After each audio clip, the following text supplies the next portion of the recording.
Okay, so we're Bellemo and Kat, and we're here to present the general purpose flexible learning areas at St Francis Xavier College in Officer, which is in the growth corridor on the outer eastern edge of Melbourne, and the school is in the midst of a housing estate.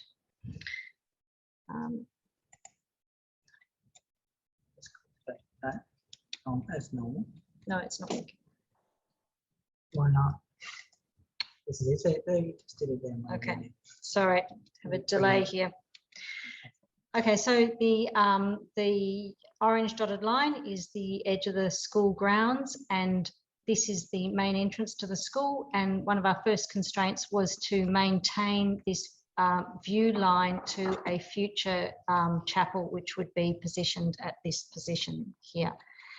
Another thing to maintain was the already established pathways to the existing school buildings, which would need to connect with our new school building. And that's the steep slope of the oval that was to be avoided. And that gave us a long, narrow building site, which is predominantly north and south facing. That's the looking back at the future site. Our building position is in here, and that's the marker for the future chapel. So the brief was very interesting. It was to provide fluid and flexible learning spaces that were variable and non-hierarchical to accommodate changes to the pedagogy of the school.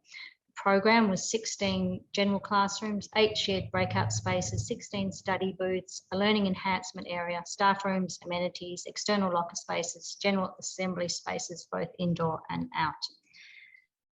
So as tools for meeting this interesting mixed program and brief, we looked for answers in nature to the busyness of the hive and the nurturingness of the harbour. So to create this non-hierarchical space, we needed to look for an equal-sided shape where there could be no tendency for the teacher to revert to establishing a head of the classroom. So we were on the quest to find an omnidirectional space, and that led us to look at the honeycomb, which is absolutely perfect in economising labour and wax, as told to us by Charles Darwin. And by virtue of a certain geometrical forethought, bees know that the hexagon is greater than the square and will hold more honey for the same amount of expenditure of material. So therefore, we knew we got more floor area, more bang for your buck in the hexagon than in the square. So by playing with the geometry of the hive hexagon, we ended up making a module that was comprised of 2 complete hexagons and then smaller segments which we cut out of the connected hexagons. So this is our final classroom module with the interconnected mixture of classrooms, study booths and breakout spaces, which effectively blend the formal and informal teaching spaces as we were asked to provide.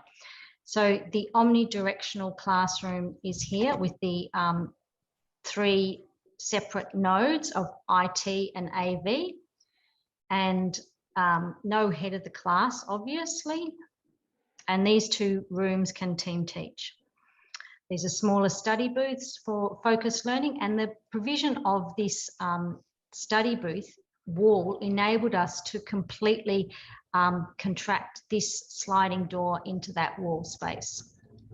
As the shared breakout spaces, which is much more open and connects these 2 classrooms if they are closed down as standard separate classrooms.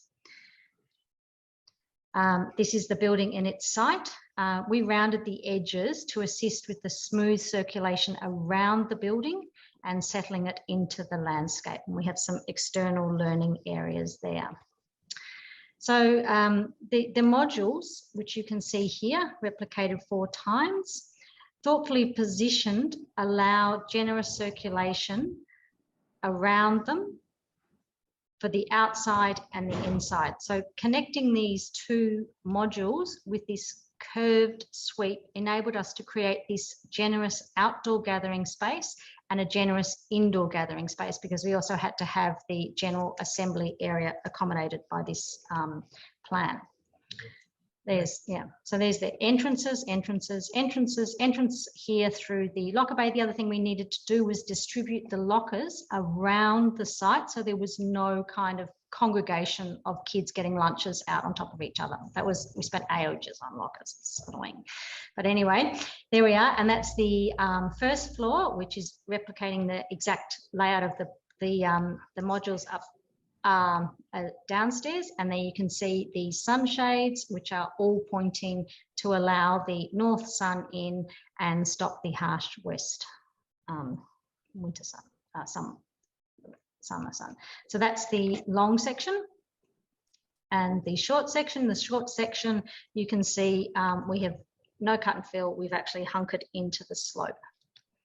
There's a construction shot because everybody loves the construction process. And there we have the building. It's kind of like an ocean liner in the field of green. It's the vessel, it's both the vessel for learning and the harbour. As you can see here, you can see the sunshades working really well to block the winter sun, oh sorry, the summer sun, yes, and the outdoor learning area. So to create that external harbour for learning, we've smoothed off the edges and made this giant sweep. And there it is, where you can see the various green elements. At the top, we tried to kind of encourage, it's in the centre of the school, so we tried to encourage the greenness to flow right through the building. The entrance, you can see the students milling around the south. Southeast, yeah, it's more southeast, yeah. Locker bay area up there. Our toilets are hidden behind this hit and miss brickwork, which is a strange request of the clients, and the curved building. That's the same angle. That's looking virtually south, down towards the footy oval. That's the locker bay, and the toilets were accessed directly from the outside through the locker bay. This is our 1 minute.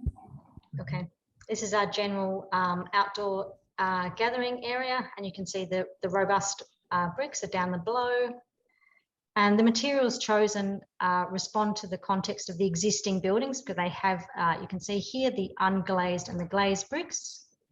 That's looking from the entrance foyer with the large gathering space and looking through it to the other direction from above.